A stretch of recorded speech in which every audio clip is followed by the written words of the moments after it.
So we're going to answer this question before us. You should pause the video and see if you can do it for yourself. Okay, hopefully you gave it a crack. And the first thing we should try to do before we dive into how to do it by hand is see if we can do it with the CAS. That's always a good idea.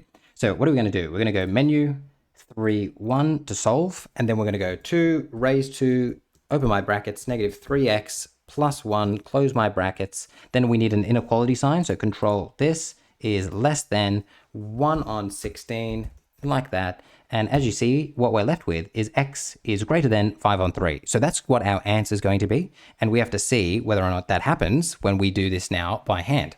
So let's give it a go. So if we're to do this by hand, what are we first going to do here? First thing is I leave my left-hand side the same. Now what I can do is I can take this and I can bring the 16 up to the top. And if I do that, my indice has to be negative now. Then once I've done that, I can go like this. So I'm just like that. Now I need to make this 16 have the same base as 2. So that's going to be 2 raised to the 4. And because I've got a negative 1 here, negative 1 times 4 is just negative 4. Now, because I'm in a situation where both my bases are greater than 1, that means I can actually take both of these indices, negative 3x plus 1 and negative 4, and just use the same inequality. So I can say this must be less than that. Now it's just a matter of rearranging negative 3x. I'm going to minus 1 to both sides, so that will be there. And now the very important step, I'll actually do it in green just to shock you with this ugly color, is we're going to divide across an inequality with a negative. What happens when this happens? You flip the inequality. You must flip the inequality in this situation. Okay, so what is that going to leave us with? That means I'm going to get x, flip that inequality, is greater than 5 on 3.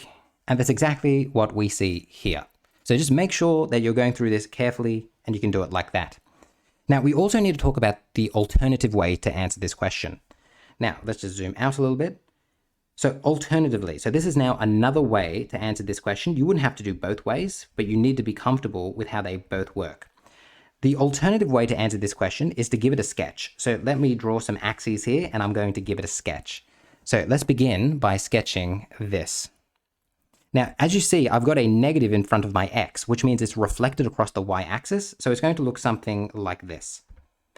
Now, you might be thinking to yourself, what is this y-intercept going to be? Well, if I let my x be equal to 0, that means I know that this goes away, and it's just going to be 2 raised to the 1. So this point right here will be 2, right? And that's going to be helpful for when I now come to draw 1 on 16. 1 on 16, wait for it, is less than 2. So it's going to be down here. So this is going to be y is equal to 1 on 16 right there. So there it is. I now need to find the intersection point between these two graphs. So I need to find that point right here. To find the intersection point, what do I do? Well, I simply take the two graphs. So I take 2, negative 3x plus 1, and I set that equal to 1 on 16. I then, through some fancy footwork here, do some rearranging. This is the same as 2 on negative 4. Hopefully you can see that this is basically the same as this. Instead of using inequalities, we're just using equal signs. So at the end of the day, I'm going to now equate my indices. And therefore, once I've rearranged, x is going to be equal to 5 on 3.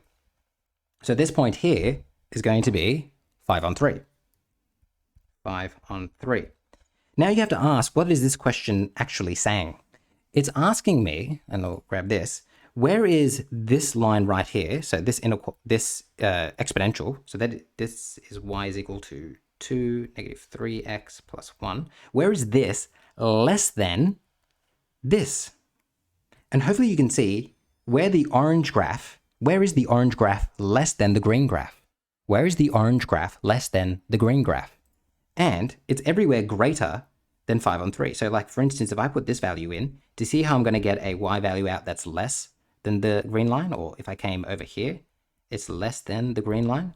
So therefore, my answer is when x is greater than 5 on 3, I'm going to get values out that are less than 1 on 16. And that's what the question is asking of us. And as you can see, this is the same as that. So that's the thinking behind it. You don't have to do both ways. You don't have to do it this way and this way, but you need to understand both ways. Hopefully you found this helpful, and I'll see you in the next one.